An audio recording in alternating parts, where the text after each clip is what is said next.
Hey there, everybody. Welcome back to this Ocean Life podcast. I'm your host, Josh Peterson. Today in episode number 74, we check back in with Ryan Levinson for a second time. Spoke to him in the fall of 2018. A hard-charging man of the water living with muscular dystrophy in the waters of French Polynesia. Now, Ryan recaps the past 6 months since we last spoke, living on a sail catamaran in the Tahitian waters with wife Nicole. We hear of them making the move to their new catamaran after being passed by that same boat in the middle of the Pacific en route from Mexico, and the learning curve to life on a new, larger boat. Ryan shares the day-to-day routine of life in the Tahitian Islands, scuba diving, kiteboarding, sailing, and the relationships they've made with other cruisers. Ryan shares perspective on riding waves with the bodyboard in the heavy Tahitian surf, as his continued loss of muscle makes it more and more challenging to ride waves.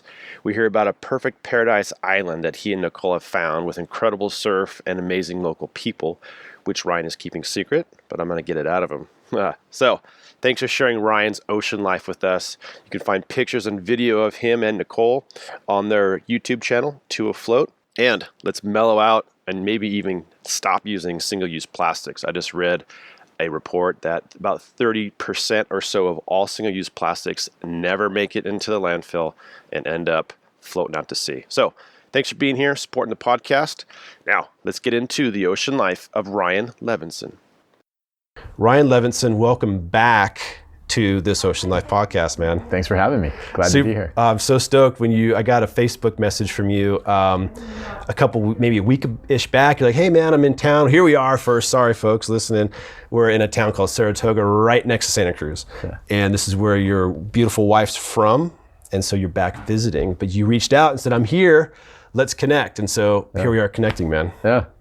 Thanks for coming out and meeting. Like, all right. We kept trying to meet in the water, but we missed each other. Yeah. And you went over today, so it's funny. You pulled up. You're like, this place is so freaking freezing because you've been in like the warmest of warmths in French Polynesia for months. Yeah, I've been cold. Like you're wearing short sleeves right now, and I've got a jacket and long pants. And it's amazing how your body acclimatizes, whether it's hot or cold. Like there's those heads you go down with the little, like Speedos, and then they swim in the winter, like San Diego and Sarah's, out here even. And, I trip out on those guys. Me being from Santa Cruz and used to cold water, I see them in Speedos and swimsuits, and I get cold watching them, So how was it when you came, you jumped in the water last week to get a surf? How was that initial cold shock after being in the tropics for so long? Yeah, it wasn't that bad, man. Hotline, they used to give us our suits when I was working on the big wave tour. Yeah. So I still had these 5 mil hooded, yeah, exactly. So you're prepared. That was fine. It was more like I felt like that guy on,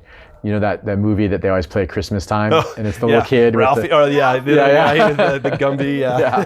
I was like that. I kind of had trouble standing up on the board, Oh yeah, that thick rubber, man. It's tough, but it keeps you warm. Yeah, and not to jump right into this, but going up and down those stairs for me was a major, massive, huge challenge. It's almost a max effort. Yeah. So by the time I got to the water, I was a sauna. I was sweltering. Were you? So you kind of gave your own, generated your own heat. I was like flushing the suit. Yeah, I was good.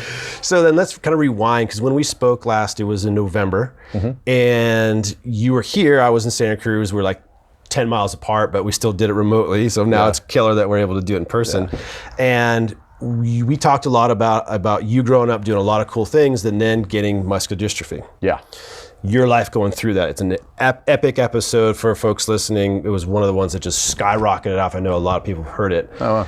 And your life dealing with it, your life evolving beyond it, with your wife being on a boat in the waters of Tahiti and French Polynesia. So when we last left then, it's November. And I remember you were saying, and I just listened to it this morning, and I'm probably going to screw it up. You're like, so we're going back to French Polynesia. We're getting a new boat. Yeah. But we don't know, based on your condition, what the future holds. Right. You might be back here. You might stay out there for much longer. You don't know. But here you are 6 months later after being out there for 6 months. So now I'm going to stop here. So let's pick up. November, you leave California, you go back. Right. Now take us through kind of from that month to today, the new boat, the places you've been, and we'll talk along a bunch of the rad stuff you guys are doing in the water along the way. Okay, yeah, easily. When we left San Diego 4.5 years ago now, the first 4 years were on a 38-foot sloop, which is a boat that, it has one hull, so it can roll from side to side and all that. And that's what we talked about in the last podcast. Like, as I got weaker, it became a lot harder for me to be on that boat because I don't have any core muscles. I can't do a sit up. I can't push against the wall when I would fall over and things like that. So you're just getting beat around. Yeah, it was getting to the point where it was dangerous, So we were thinking, okay, this might be it. Maybe we could squeeze one more season, maybe. But right when we were starting to have these thoughts, we went into the marina and found out that some friends of ours who actually passed us on the way to Mexico. Oh, Did I tell you the story? No. Look, when we were sailing from Mexico to the Marquesas Islands in French Polynesia, it's about a 3-week sail. We were in the middle of the ocean, like 2,000 miles from the nearest land, middle of nowhere. Oh, cool. And we're sailing along, and then we see this light in the distance, like a light from a boat. And I was like, oh, wow, I wonder who that is. So we called over, and it was this boat, Kiapa Nui. Great guy, Pete, hey, what's up? Yeah, you're excited to see somebody. You don't see boats for planes. You don't see anybody for weeks. And then the light got closer and closer, and I was like, man, what kind of boat do you have? He's like, oh, it's a catamaran, it's this 48-foot cat. And I'm like, how fast are you going right now? Like, they're behind you and they're catching up. Okay. Right, and the sun was just going down, so we could see. We were doing 5.5 knots, and that was our average speed for 20,000 miles, like on the computer. It was 5, sometimes faster, sometimes slower, but that's a decent speed for a 38-foot boat. When you're not pushing, you're not racing. They were doing 16 knots, 16 knots. They just flew by us, and it's this beautiful blue boat, and it was just like love at first sight. Really? That boat's incredible. So in the middle of the ocean, this thing goes by you, and you're waving. You're like, I like that. Yeah, I was like, I can do that. That boat is, at the time I didn't have my head wrapped around catamarans yet. I was thinking they're gonna flip instantly. They're dangerous. What's the this kind of thing? I was like, you have to have a monohull with a big keel, and I've evolved since then dramatically. But so we get there, and then we would see them once in a while. You just sort of cross paths in different areas, and then he started getting into kiting, and he has some of my old gear, and my friend taught him how to kiteboard, and we just kind of started hanging out more and more. And then over time, they were kind of done. Like Pete's wife Sue, amazing woman. She was like, I'm ready for land. I want to see the kids and the grandkids and this whole thing. Grandkids, right? Mm-hmm. Yeah, the grandkids and this whole. I didn't want to insult Sue, and so it was like, okay, this is it. They've already done like a couple laps of the Pacific. This is like their third boat. They've been doing this for a while. Yeah. So I heard just sort of kind of through the grapevine that they were thinking of selling Kiapa Nui. So I called them up and I said, are you really selling the boat? And they're like, yeah, and it hadn't even been listed yet. Right. And I was like, well, we might be interested. And he's kind of like, yeah, whatever, because we have this much less sort of expensive and involved boat, 38-foot boat up to like a 50-foot catamaran. And it turned out Nicole came back to the United States to get the transmission. On the last boat, the transmission broke and we had to replace it. So I was sitting in the marina like pulling the engine out of the boat and taking off the transmission and doing all this, just thinking, oh man, I'm just so burned on this little boat. Fixing this thing constantly. Yeah, amazing boat. I love Naoma. She took us through some incredible adventures, but I was ready to do something else. Yeah. And then, Kiapa Nui was for sale, and Nicole was here, and she found out that Nicole's mom just walked in with coffee and cakes and stuff. Wow. So it was, thanks, Maria. You're welcome. So it was, she found out that we could qualify for a loan to be able, that there was funds available to do this. And, for us, the equation is a little bit skewed because I don't have the time I just don't have it. Like I'm starting, it's hard for me to walk now. Right. And I know for certain I'm going to lose more muscle and all the rest. And, if you can maintain a boat and you know how to, and you can keep it in good shape, it depreciates, but it doesn't depreciate as badly, barring catastrophe. Right. So we said, you know what, we can't not do this. The thought being a catamaran will be more stable. Catamaran will be faster, so you can get from spot to spot and not be as tired. Maximize your time. Right. And this particular catamaran is especially fast and fun to sail, so you have the fun factor. And it's got the way it's designed, the way Kiapa is designed, she has really wide swim steps. So that's perfect for launching kites from the boat. Oh, wow. So you can go into anchorages I saw a Facebook video or something. You guys like so stoked. You're like, this is so easy to pop up off this thing. You can go to, it's on our To Afloat or on, I think Cabrina has it on there. No, Adventure Sports, the Cabrina stores, they have it on their blog too. But so we can get into places that doesn't have a beach or that's kind of hard to launch from. And we can easily launch, we can land. It's great for diving off of. It's a good diving platform. So it just became possible. So we went for it. We got the boat, and in a 2-week period, 2 weeks, Nicole? I'd say probably 3. Okay, 3-week period, we bought a boat and sold a boat in Tahiti. Wow. Where were you at? What spot in Tahiti were you at? Papeete. Got it. The main. Which is the hub of sailing, and so if you're going to get it done, it was going to be there. That's it. Wow. So did you expect to sell the other boat so quick? No. Yeah. No, we were prepared for like 6 months or something, but we put it out on Facebook, actually. We didn't even put it out in our videos yet. Huh. But because we had kind of this following, we already had 3 offers immediately. Way. Yeah, from all over the United States, and friends of a friend. In fact, the same guy who taught Pete how to kiteboard. Yeah. He had a friend, and blah blah blah. And long story short, there was this amazing couple, Andre and Marina, and they were both crewing on other boats, but they sort of fell in love, and they decided it's time for us to do. They pooled their money, and it was like right at the edge of what they could afford, But they've been looking for a whole year. For a year. Wow. Yeah, that they've wanted to buy, and they just didn't find it yet. But that's cool. So it was meant to be. It was meant to be. Yeah, he's a great guy. He's a surfer and a diver, and she's kind of like very conservation minded and just warm. We're really good friends with him now. Yep. And so we had to take that boat. When you sell a boat, they look at the boat, they make an offer and a counter offer, and then you have to haul the boat out of the water and look at it and do sea trials. So we did that whole process with 2 boats with no broker in Tahiti in 3 weeks. Wow.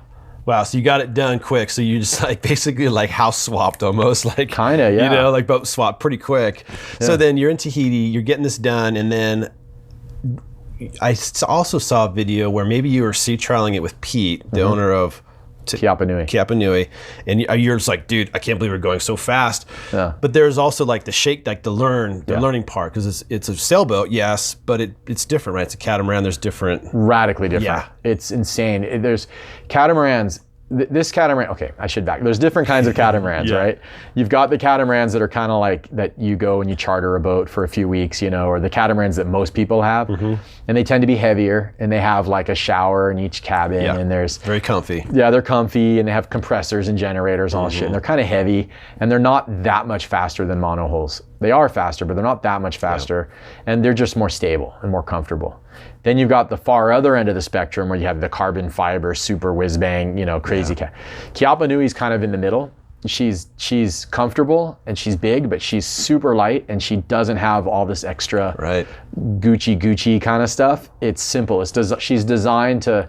Well, Kiapa Nui is ancient Hawaiian for a swift sailing canoe. It was a Kiapa Nui, Wow. So it was designed, with that in mind. So the cabin space is about the same as you'd get on one of these cruisy 40-something footers, but she's got these long, light bows, and also, so when you sail her, she's fast enough that it's kind of like when you're paddling on a downwinder and a wave comes and it kind of pushes you and sucks you in, and you're just riding it. She surfs just like that, which is insane. So this is a blue water catamaran. This thing's designed to be crossing oceans. Oh yeah. Yeah. She was made by a guy, Dennis Jimenez, a great guy. He's French. We're in touch now, actually. Oh, cool. And he built it to plans, but he's a boat builder by trade. Yeah. And he built it, himself with his wife and some friends. But it's just the attention to detail that they put into this thing. And because she's a strip cedar core, so she's got this really light, very strong, stiff core. Unlike a lot of boats have kind of a foam core. Right. But she's this strip cedar, and because they're strips and they're soaked in epoxy,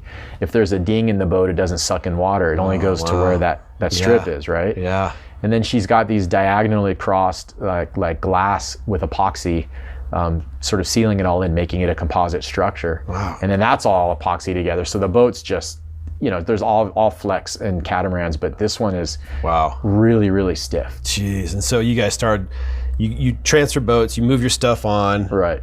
And you're just so geeking out on how stoked you are about the space, right, was one. Talk about that, but also the speed. So first you have more space. Yeah. How has that changed your lifestyle living on the water? It's night and day. I mean, first of all, it's way more comfortable. Yeah. Obviously, you have a big bed. You feel luxurious. Right. You sleep better and all that kind of stuff. The sailing aspect was actually easier than the monohull because it's easier to move around the boat. The boat's not rolling when you're trying to mess with things. Not heeled over. You're just Right, exactly. In fact, it's so much you have to be careful because one of the biggest dangers on a cat is that as the wind speed increases, the loads increase in the mast. The sails get more and more power, and you can have the sail pulled in too far. On a monohull, the boat will lean, and you'll know. It'll show you it's getting there, right? Right. On a cat, you don't feel that. So the boat just goes faster and faster to a point, and then you're like, oh, I must be doing great. You know, we're doing 15 knots or whatever it is. But you've actually got the sail over trimmed, and there's massive loads on the boat, so you have to be real conscious of that. You got to be really conscious. That's the biggest difference. Right. So is that something that I'm guessing Pete really kind of drilled into you? Is the things to really watch out for? Really? No, I read a couple books, and I talked to a lot of friends who have cats. I mean, the basic tenets, like you said, are the same. You know, there's apparent wind, true wind, and sail trim, and that kind of stuff is the same. You don't have the same feel like you do on a monohull. On a monohull, the boat, you can get the sails trimmed and the heel just right, and it's kind of it's a lot like being on like a longboard when you find the right trim and you're just kind of locked in, you know. It's that sort of feel, like the helm is just right, not fighting you in any direction. The boat's not pounding, it's kind of going right through the waves.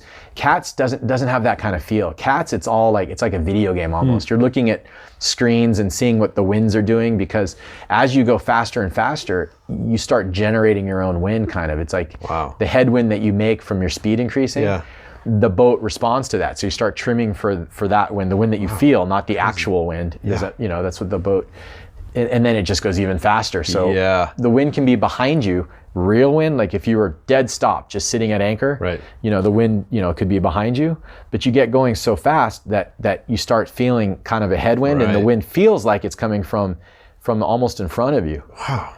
So, Trippy.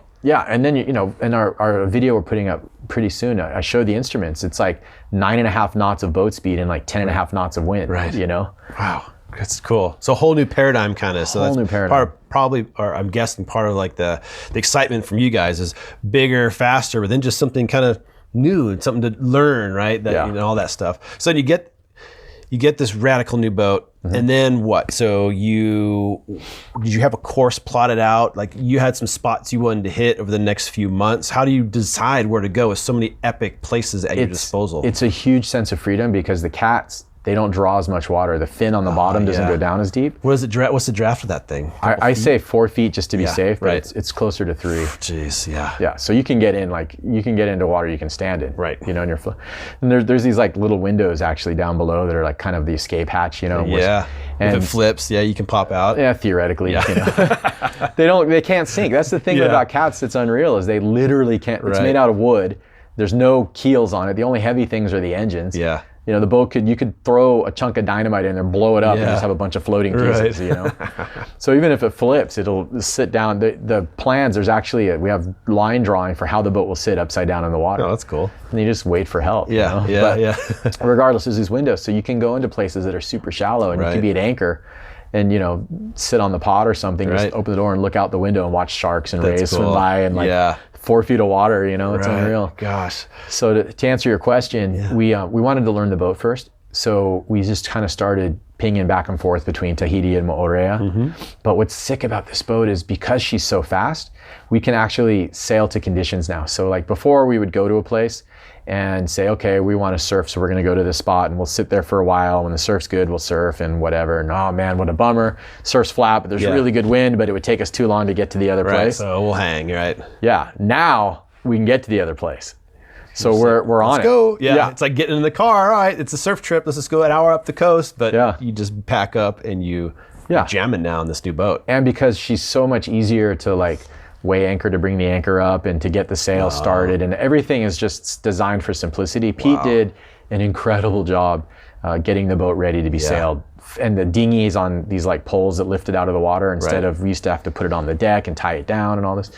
So now, we can, for me especially, I'm extra grateful, not just because of the hedonism of being able to do our sports, but because I know that the clock is ticking, and it's ticking really loudly now. Like the only way I could get up the stairs today at Cal's was Nicole had to help me carry the board, and I was grabbing the handrail, and so being able to get, that was kind of one of my biggest things about maybe we should go back, because I'm missing so many opportunities to move through the water, which is the way I move through the world best. And now we can get those. So wow. So you're just able to maximize your time out there on this boat. How cool. I mean, that's so like special that the story of seeing this boat in the middle of the Pacific. And then here you are on it And it's probably blown your mind how set up it is for you. Yeah. Right, just everything about it—the speed, the comfort, the simplicity, everything. Yeah, that's so rad. the strength. Yeah, Yeah. So you're pinging between Moorea and Tahiti. Yeah. To shake it down, and then what's the next spot?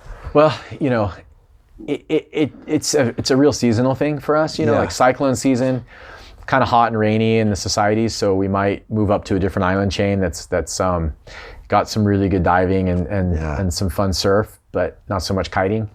And then hang out there until the end of cyclone season. And in the middle, you're always passing through the Tuamotus, which are kind of the gems. It's just there's like 70 or more. I don't even know. There's just an endless number of these atolls, and the diving is just unbelievable. There's this one pass where they call it the Wall of Sharks, where you free dive down to 60, 70 feet or something, and it's just all the sharks sit there in the current like a conveyor belt.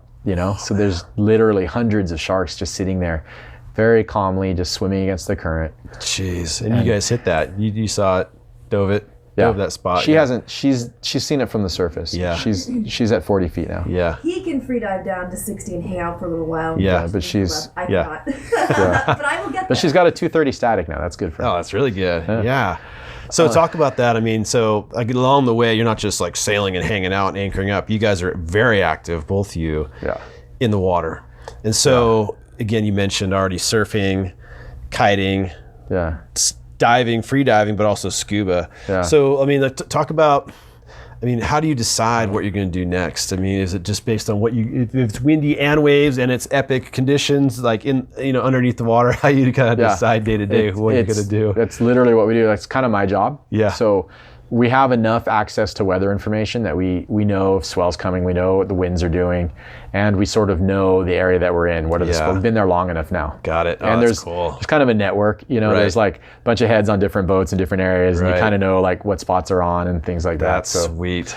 It's useful. So we and a little bit of it is what do we want to get into? Like kind of right now we've been really pushing hard on freediving because it's just it just feels good. It's super fun. So talk about simple, versus scuba, which is cool and relatively simple, but it's freediving. It's like, here's my mask and my fins and some weight, and you're going. Yeah.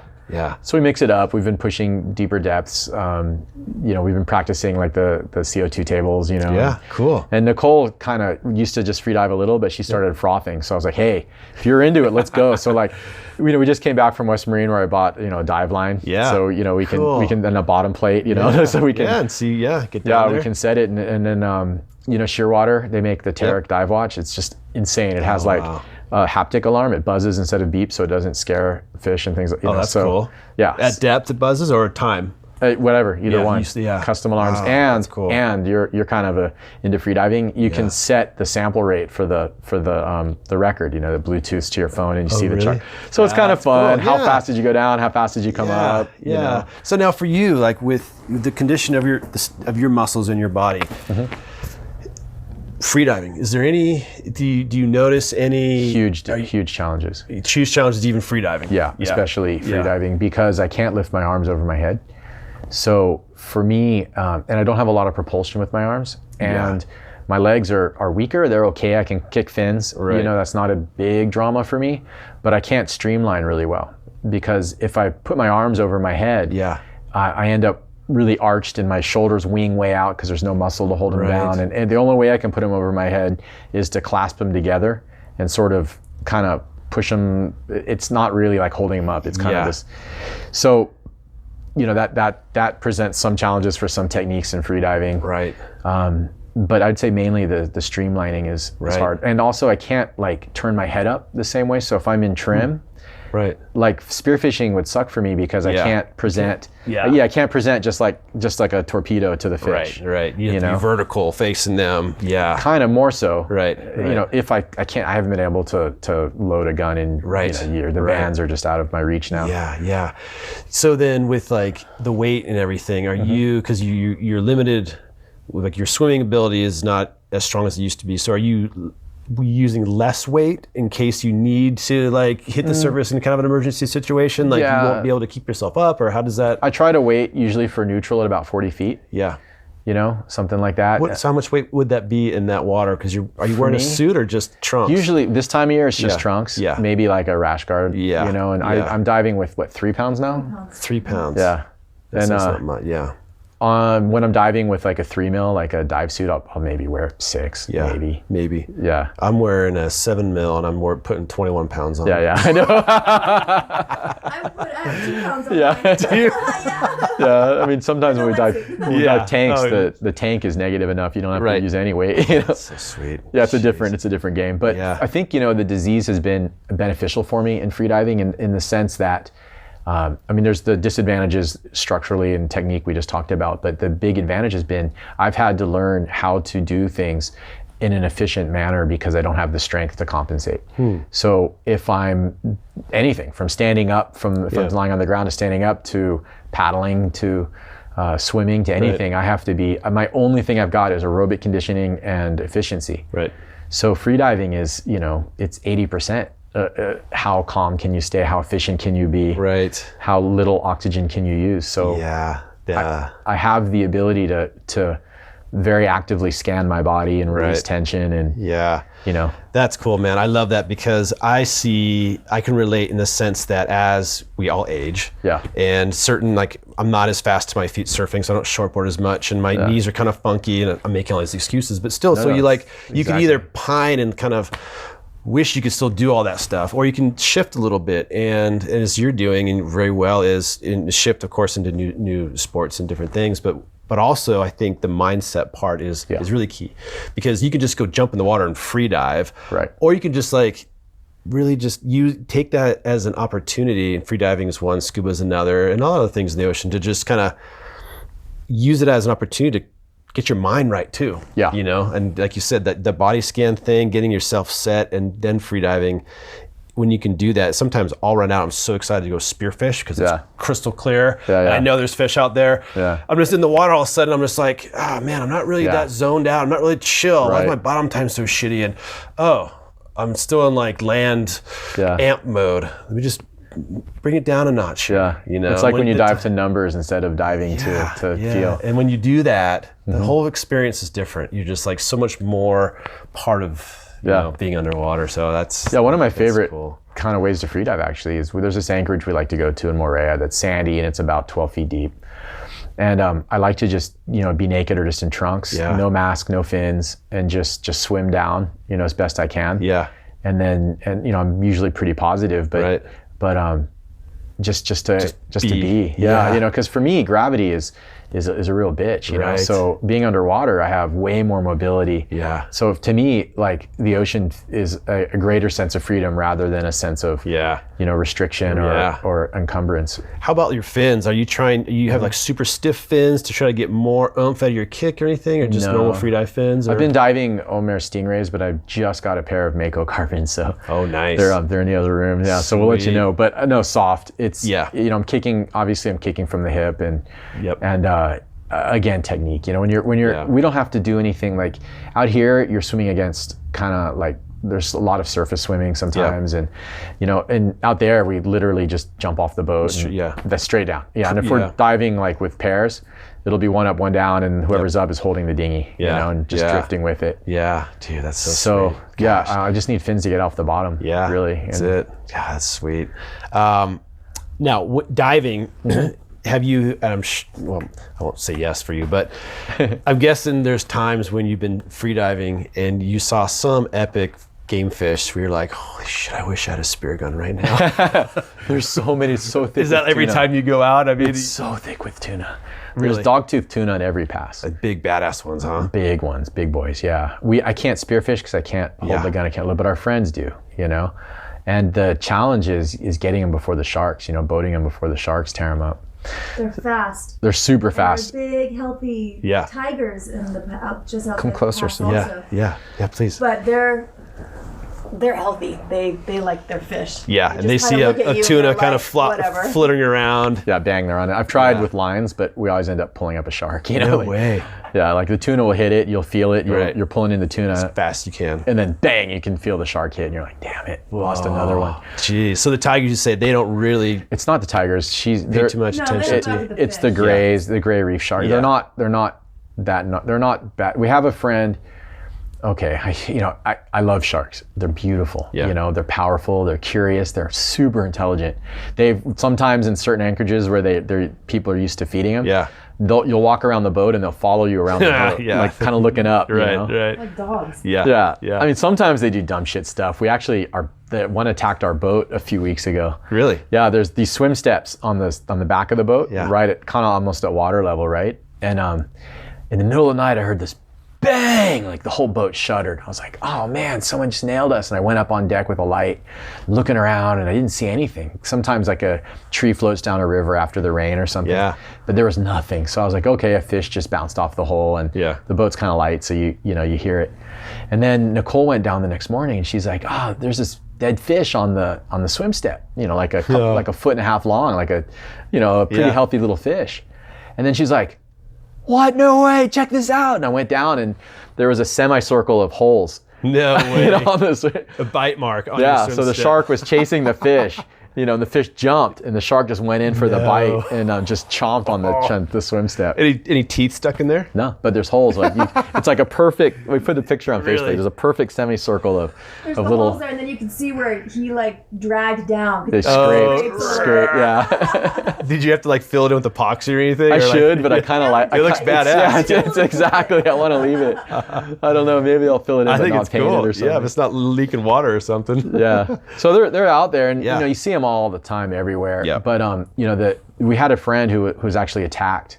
We know like 3 or 4 people who were attacked, but he was attacked by a lemon shark at one of the atolls in the Tuamotus surfing. Right. Surfing. Those guys are pretty mellow, the lemon sharks, right? No. Well, Or is it you don't nurse know. sharks? Hot and cold. Really? Nurse sharks are mellow. Yeah. Lemons. There was a pearl diver in another atoll in the Tuamotus who has a giant scar, like half of his chest is from he just got torso hit from a lemon shark. But that's rare. It's the exception. I don't know why the lemon went after him. Maybe territory. Right. Yeah, you never know. So, of all the places you've been, you mentioned a bunch of cool spots, the Tuamotus, et cetera. Do you have one favorite spot where, like, if you could only pick one place to ever go again in your lives out there, what would it be? Is there a special spot for you guys? Yes.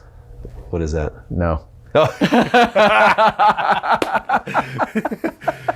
Got it. That place does exist. That place does exist. The question really was, are you able, and you were able to pick one of so many beautiful, epic places? Yes. Because I can was talk almost about imagining, like, dude, there's just too many. I don't know what to say. No. But there is a spot. There's a spot that's magical. It's by far the happiest I've ever been in my life. Really.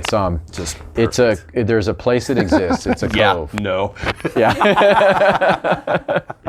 Sorry. Right. There's a cove, and I was just thinking we have an AIS, and people are going to check the AIS logs, and I'm like, but we turn it off when we go there. It's that insanely epic. Yeah, but what it is there's a cove, and in this cove there's a very good wave. Yeah. There's no secret that there's waves in French Polynesia. I don't think I'm giving away anything. Yeah. But this is a wave that nobody goes to because you can't get there. You can get there by land, but it's a mission. Right. There's a little village, but not a lot of people live there. Yep.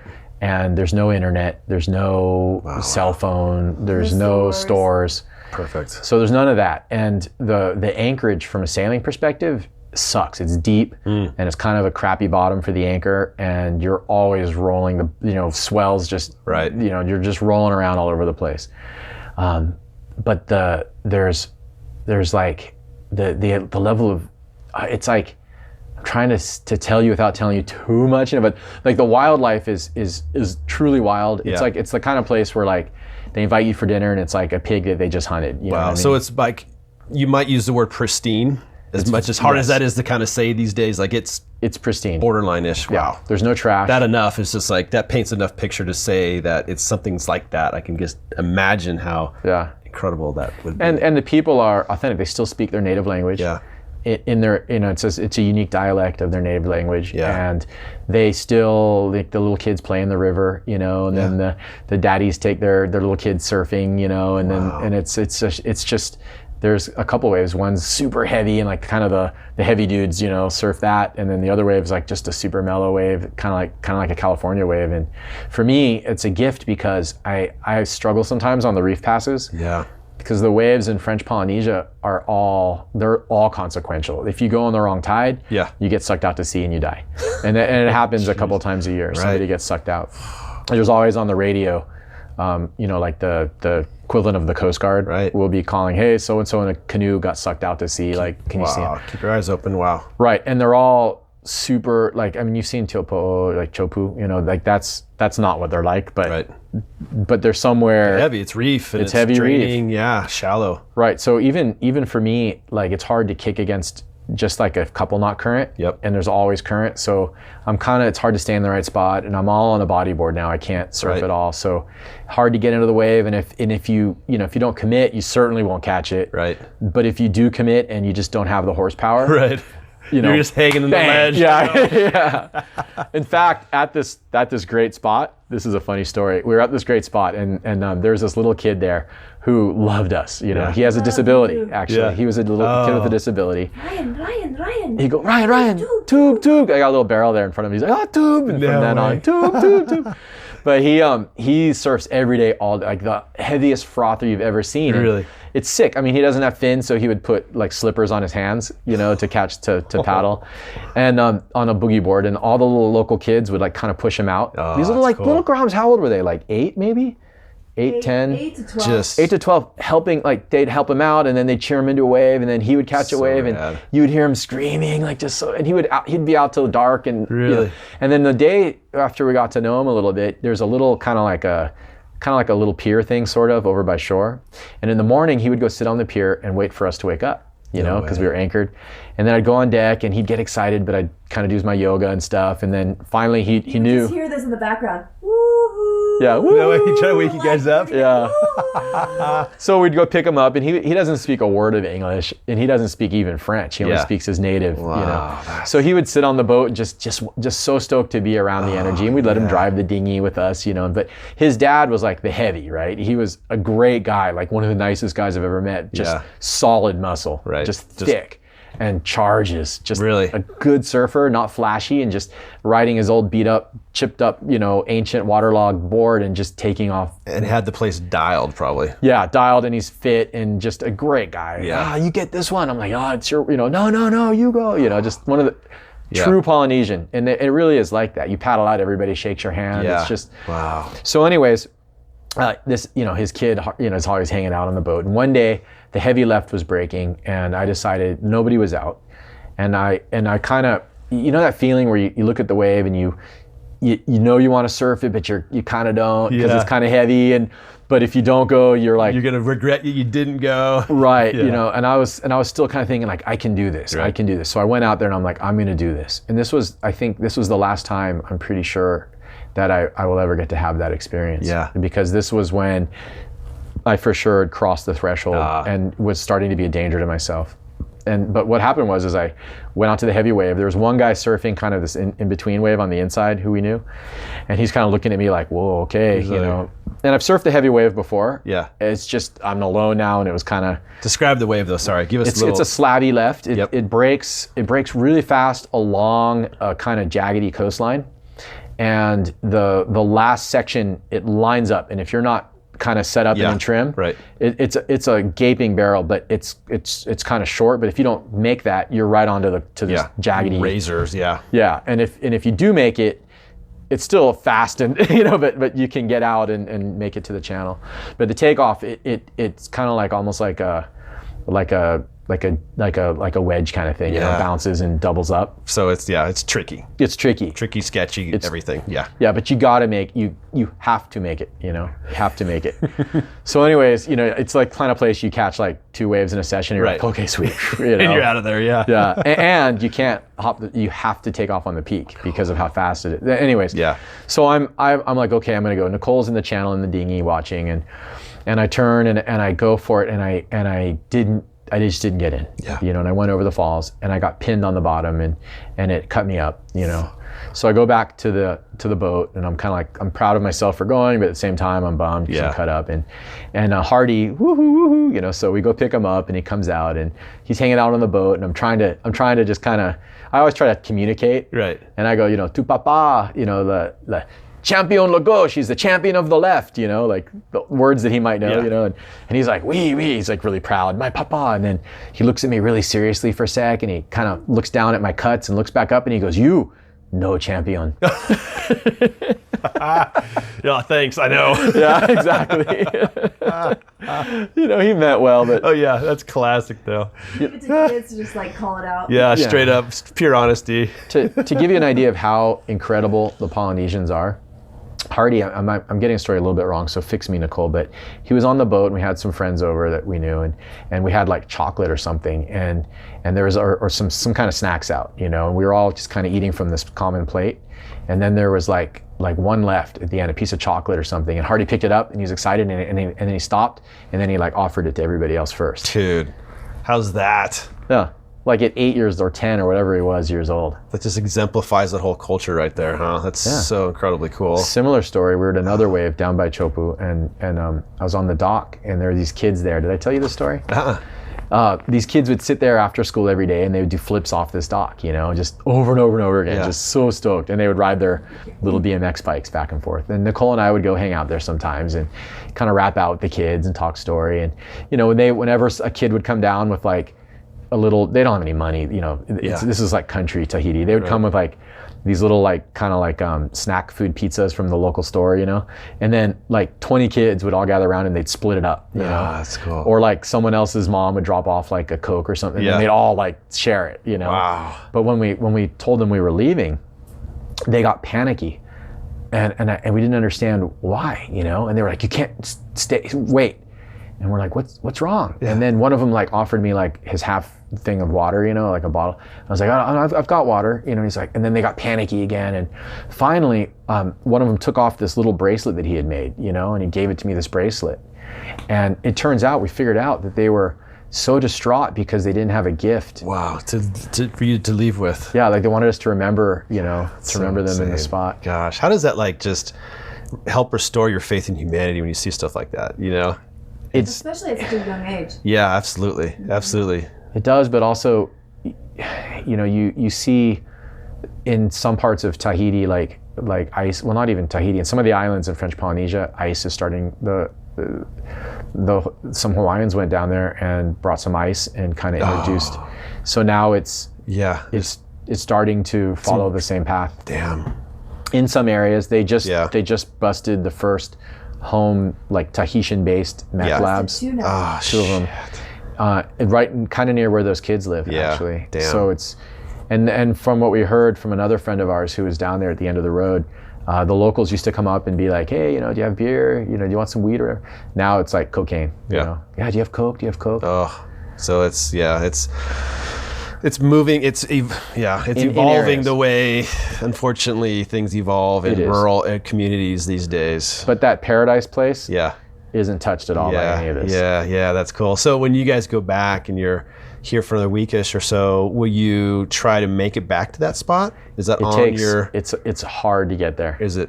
Yeah, it's not like let's just go check it. It's a trek, yeah. You park it when you're there. We spent 4 or 5 months there, I think, anchored, right, Nicole? Yeah, and that was the hardest sail we've ever done on Oh, really?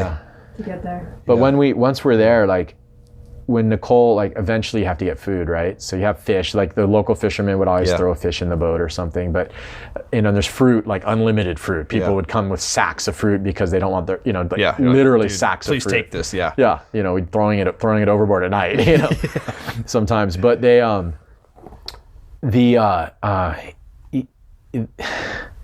was I going with that? Food. Oh yeah, Nicole, to go to the store, it's an 8-hour trip to go to the grocery store. She has to hitchhike, and they stop and feed the goats, and then so-and-so's cousin needs a ride. It's Tahitian commitment. Style. But when we were there was 3-month period where I didn't step foot on land. I would just wake up and I'd paddle out, surf, paddle back to the boat. 3 months. 3 months, yeah. That's pretty epic.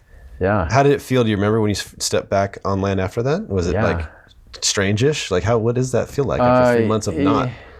It was just kind of like... Was it remarkable or no? It was like, oh man, I'm on land. Yeah. It was kind of like... Yeah. A little wobbly. I was a little wobbly, but I'm a little wobbly always in now. general. Yeah, exactly. You always have been. Always have been, it's my excuse. Yeah. No, it was magic. I mean, for me, Nicole was gone for part of that time. Yeah. And it was heavy for me because on the old boat, if I fell in the water, I didn't have the strength to get back on board without like a ladder, you know. And this place, there's no real like beach nearby. Yeah. There's some big fish in those waters. And there's no other boats. There's definitely no one within radio range. So it was Yeah. it was real. And if Yeah. I had if a mosquito bit me, dengue fever or Right. chikungunya, Yeah. it's pretty much not necessarily a death sentence for me, but it's certainly you're going to lose mobility and never get it back kind of. Wow, dang. Because it affects your joints and muscles and Right, things. right. So, so then she's gone. So Nicole was my only even person who spoke the same language. Totally. And my wife, and Yeah. we would look out for each other and all Absolutely. this. So I'm alone on this boat for 3 weeks. Yeah. And that was one of the most transformative experiences of my life. Yeah, I was just going to ask that. I wonder, it's like Robinson Crusoe by design, but not really Robinson Crusoe, but like, yeah, it was just you and your thoughts. Yeah, well, there's And these the water and these goats. on the boat? No, no. Some friends of ours did bring some goats Really? from the Marquesas to the Tuamotus, and they regretted it. A friend of theirs wanted a goat, so they put a couple goats and sailed them there, and the goats just wreaked havoc, just can only imagine. weeded the place, But and then they got them onto the little island in the Tuamotus, and the goats like ate all the vegetation, and like the locals were like, "Okay, get in my belly," you're Enough of these guys. Yeah, they were hoping for like goat milk and stuff. Yeah. And, Jeez. So, yeah, but- then, please. yeah, I was just gonna say, for me, because it cut it down to the essentials. So I'd wake up, Yeah. yoga, meditate, eat, whatever, do the boat. There's always work on the boat, tons of work. It's not just play. And then I'd surf, and usually, sometimes if it was really good, there'd be a couple of guys out, but a lot of Yeah. times it was alone. Yeah. And then back to the boat, and surfing is also a kind of meditation and stuff. But to be able to be in a place where I became aware of how much impacted I am by kind of outside influences. Yeah. But now I have a place where nobody is judging. Nobody's like, I'm the disabled guy, or I'm Right. the inspirational or whatever. I'm just, I'm the goats look at me the same way I'm looking at them. Yeah. You know what right. I mean? Yeah. It's like, hey, yeah. Yeah, what's Equals. Yeah. Yeah. Or like, okay, are you a threat? No. Okay, well, cool. This Right. is your world too, man. Right. Yeah. Do your thing. And then of course surfing, it's when you're surfing alone, it's so different than when you're surfing with your buddies or when you're. Yeah. And to do that like day after day after day for 3 weeks in a place like this, and the water's clear, and there's fish everywhere, and waterfalls coming off the cliffs, and and then on the boat it's super hot, Yeah. like that time of year, and there's no real wind there, so Right. it's like 100 degrees, and you've always got this impending fear of like, if I could fall overboard, if Yeah. I get So you're hurt cautious. surfing. Yeah. Well, I think it's more like you just accept, Right. you just sort of like, you know that there's a risk, and you're Yeah. aware of it. but Here's you the just- reality of the situation. Any of these things could happen at any time. You'll be careful. You're not going to do stupid stuff, but Right. And it's a risk that's Shit worth happens. taking. Yeah. Whereas here, Yeah. like you're on the interstate, and you're like, Right. car could hit me Right, anytime, like- and whatever. And, right.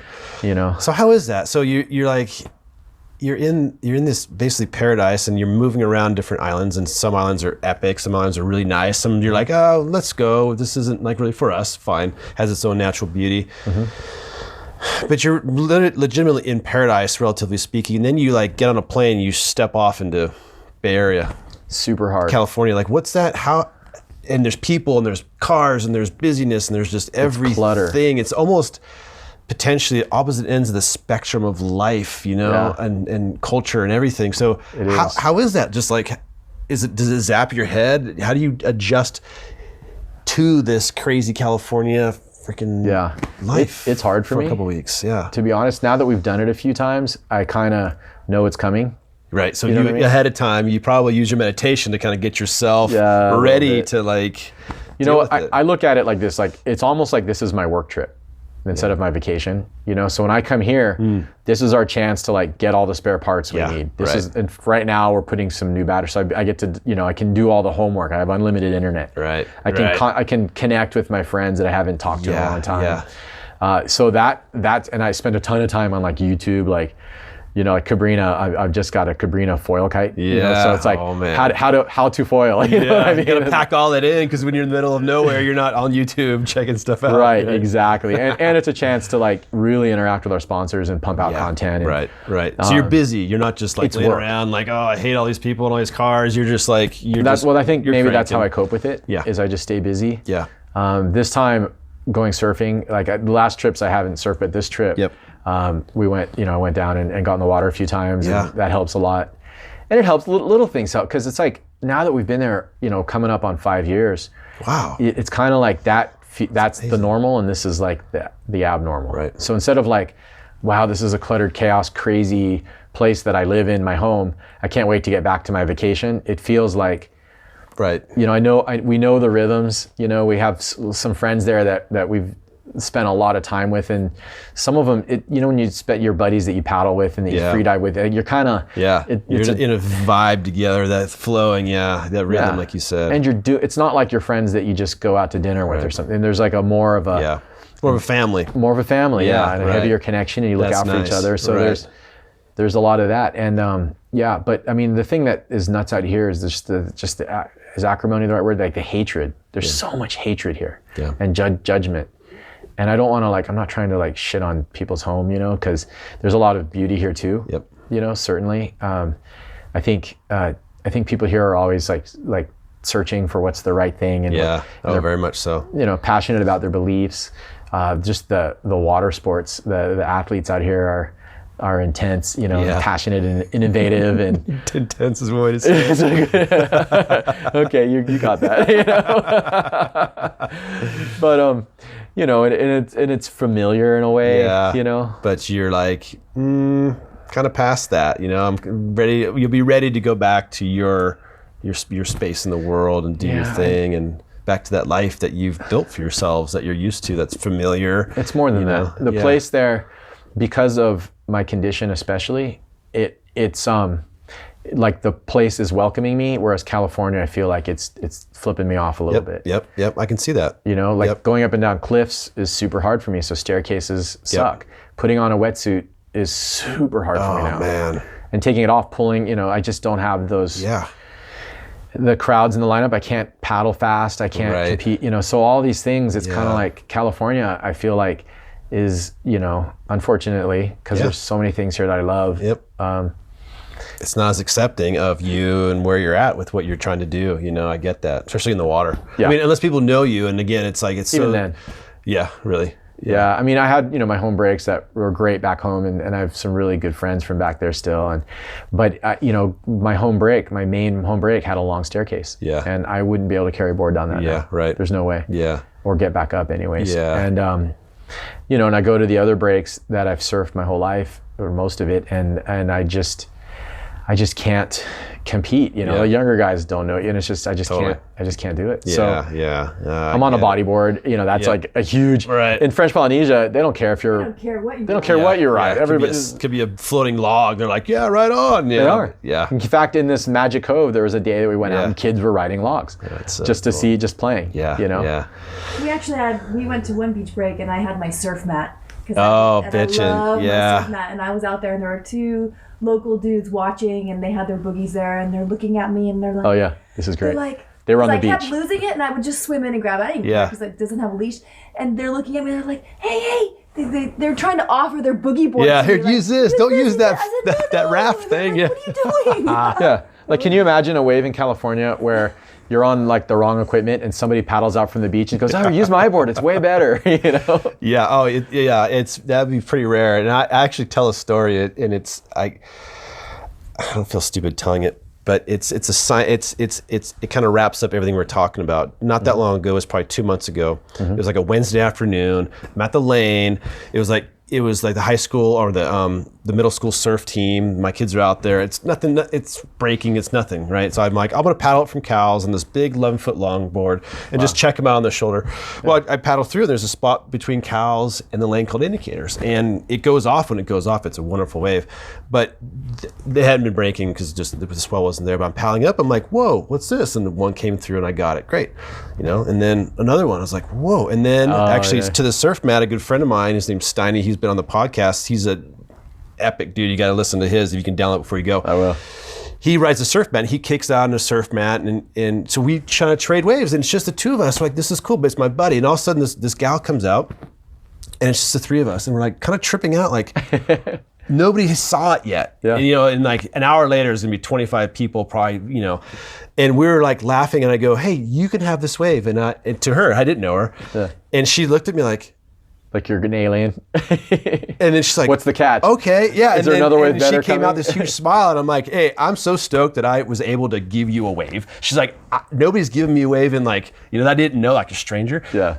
And we were all remarking how rare that is. That's Feels like, good, just doesn't it? wraps up what we're talking about, to be able to do that. It was like rad. does. I was like, ah, man, fine. And then of course people came out, and then those vibes were over, but And had that's it for a while. I love that story too, because it's a good reminder that kind of anywhere, no matter how gnarly it is, there are little still gems of paradise. It's true, man.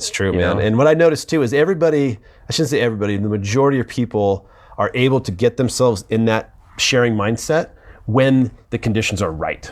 Yeah. By nature, they're not trying to hassle each other. I think some people are built that way. Yeah. But I think the majority of people will just, if they see that happening, they're like, oh, cool, I'll get down with that too. But the consensus vibe is usually, it's like you just expect when you jump in that it's going to be like, jockeying and all that stuff. And Yeah. But so now it is what it is. Tell But that story then when we were out our first year there, and Oh, that local kid yeah. came out. we were out. We hadn't gotten to Tahiti, Moorea, like the main islands yet. So we went through the Marquesas, and then we're in this really super remote area. But there's no surf. The Marquesas aren't really where you don't go there to surf. Right. So we're for the first time in French Polynesia, we're in a spot where there's waves, but it's a super remote spot. So we hadn't really been in a lineup yet. We didn't really know kind of the local how's this etiquette. work? Yeah. Yeah, and there was only 4 of us out, and we knew everybody were sailors. We all knew each other. It's hard to get to this place. And this kid paddles out, a local kid, and he walks and he paddles right up to me, like right up to me, right in my face. And I'm like, okay. And then he stops and he Irana, like hello, and he reaches out and like shakes my hand, like super happy. And I was like thinking, wow, maybe he's on the spectrum or something. Yeah, This is like was really, he really so stoked to see me like taking his wave or in his or wave. just whatever. Then he goes to everybody in the lineup, and I was like, maybe he's a beginner, maybe he, I didn't know what his deal was. But that's actually whoever's paddles out, you go and you shake everybody's hand when you get, and there's some spots that are crowded and it's but most spots, if there's only like a couple of heads out, the culture is you paddle out and you shake everybody's hand. Wow, imagine that versus paddling out and just sitting cold shoulder. Yeah. 5 feet from like 4 other people and nobody's talking. Yeah. I've never seen that out there. Yeah. Oh, No, that's everybody. so rad. Oh man. The bodyboarder talks to the supper, talks to the Jeez. surfer. Can you imagine how what a better world in the water would be in like California and other mainstream spots if I don't know if it people would could- work though. I think it's too crowded. Yeah. There's not enough resources. It's a limited resource. It's true, man. If everybody true. shares every wave, Yeah. as beautiful as it sounds, like nobody's surfing. Everybody's, Everybody's giving. Yeah. By the time you go out and shake everybody's hands, like good morning. you can get out of the water. That's true. No, you're right. There's a time and a place for that. I'm actually kind of grateful that there's places like that exist, and there's places like here that exist, because then I don't know. It's like everybody who's listening to this knows the story, But I guess sometimes if you hear it from somebody who actually lives there for years, and it's not just on a vacation or something. Right. I mean, it's Yeah. for 5 years. That's the norm. Right. But it's right. there's places where you kite, and if a kite goes down, everybody goes out and brings the kite back. There's places where when you're diving, like let's say there's a buoy. This is, you take your boat to go dive and you tie off to the buoy, and the next boat will come and they'll tie off to your boat, and then the next boat will tie off to that boat. It's just what you do. And then if you're the front boat, then you take the next boat and you tie it to the buoy. Right. And everybody you leave your gear in the boat, and it's all good. It's usually good. Yeah, that's so cool. That's so cool. So you guys are back here in the Bay Area in California for a couple of weeks. You have until the 14th, and you're going back, I think. So then what's next? So you'll go back. It'll be almost mid-May. Yeah. And then so what's your plan through the rest of 2019?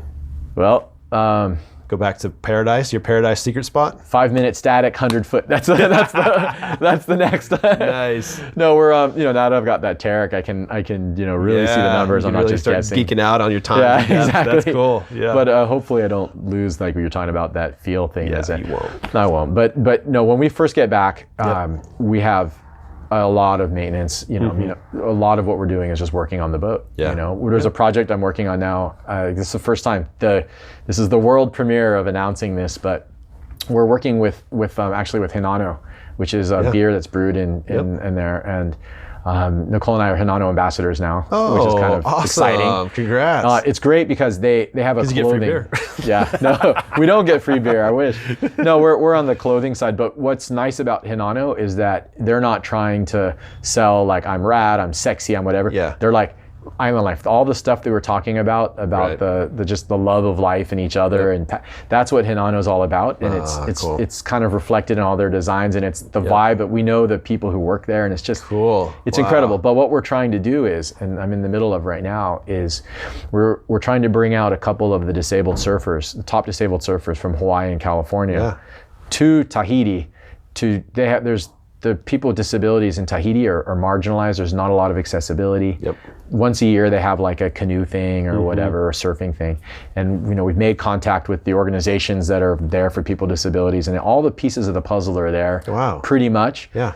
It's just the final steps. Yeah. But the idea is that now there's the Stoke for Life, a great foundation. Yeah. In California has a big contest with prize money for surfers with disabilities. Yeah. Access Surf Hawaii has big events in Hawaii. Cool. There's contests all over the world now.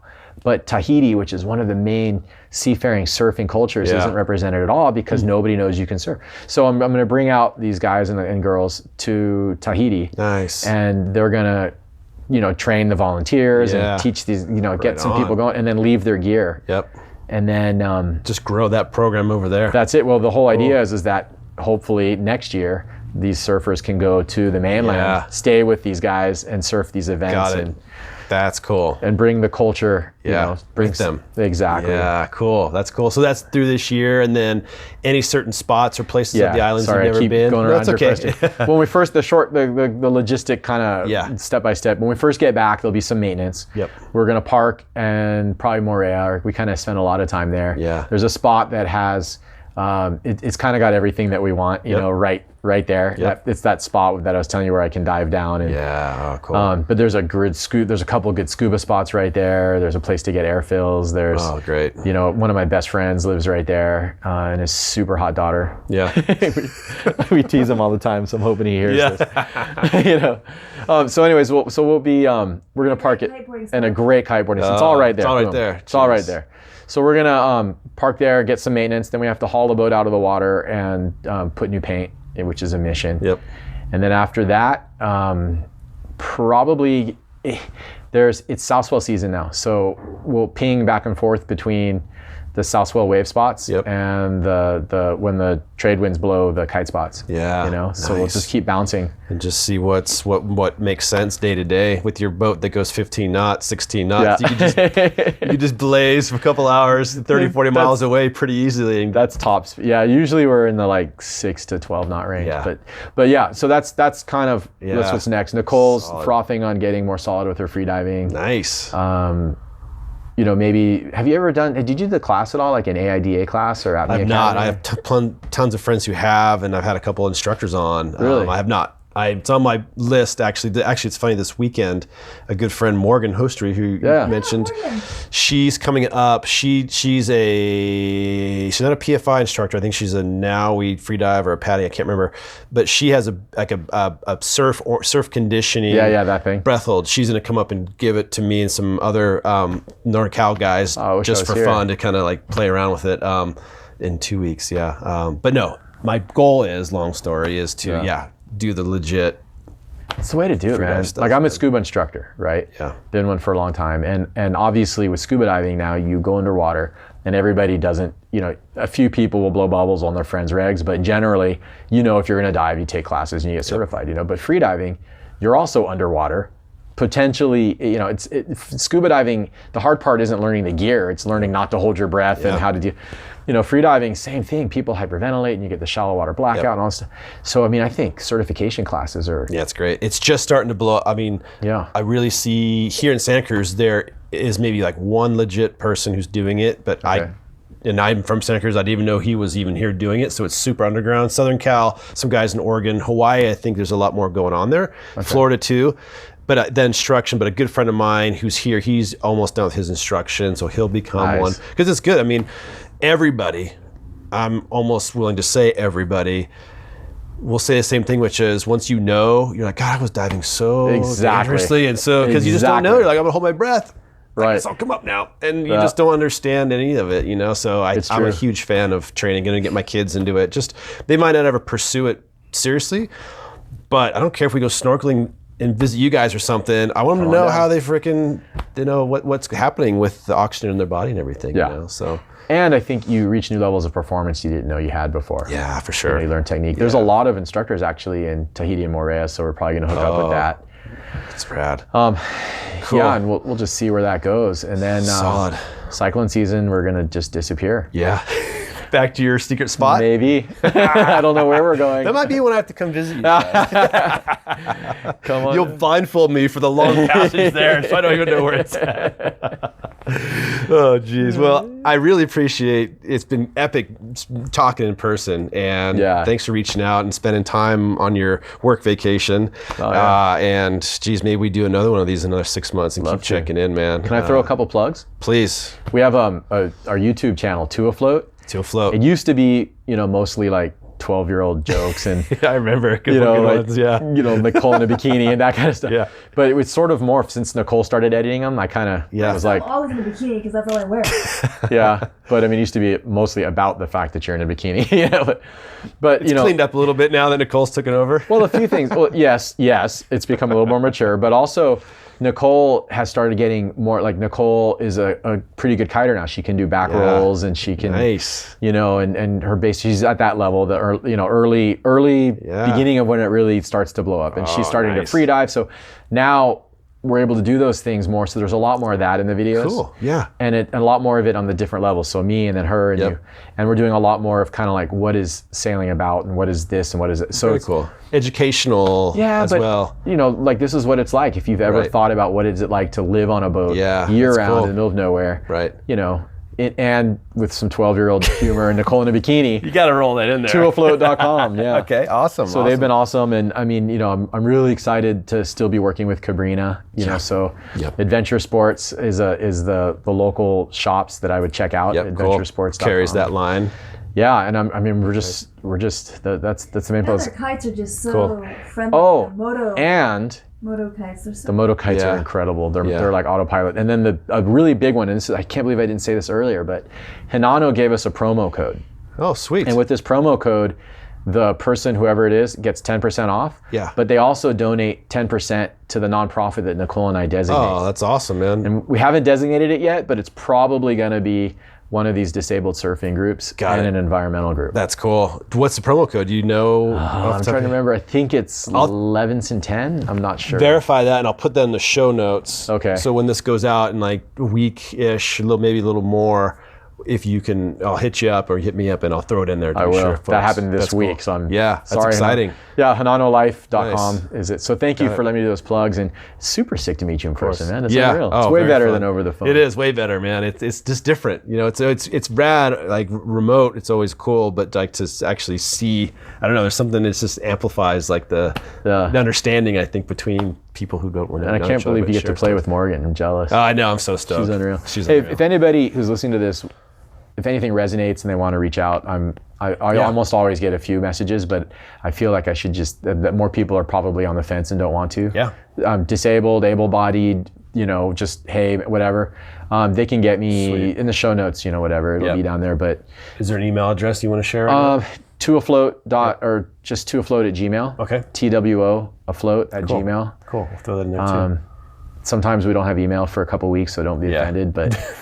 But we I think a big part of Polynesian culture is sharing, and it's something that has, like you were saying, sharing the waves feels good. And for me personally, one of the ways that I'm able to share, I don't have a lot to give, but I think that if there's knowledge, if somebody wants to know something that I might have experienced, I'm happy to share it. Well, you guys have been sailing around French Polynesia for 5 years and doing all kinds of rad things in the water. I'm sure there's a ton of questions people have who want to go up there and do that stuff. How do we do this? I do.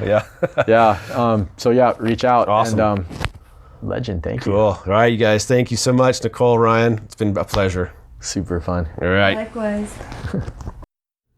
Hey there. Thanks so much for listening to the podcast today. We really appreciate all the support.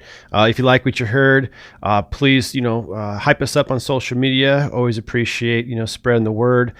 Give us a nice little rating on the your podcast app.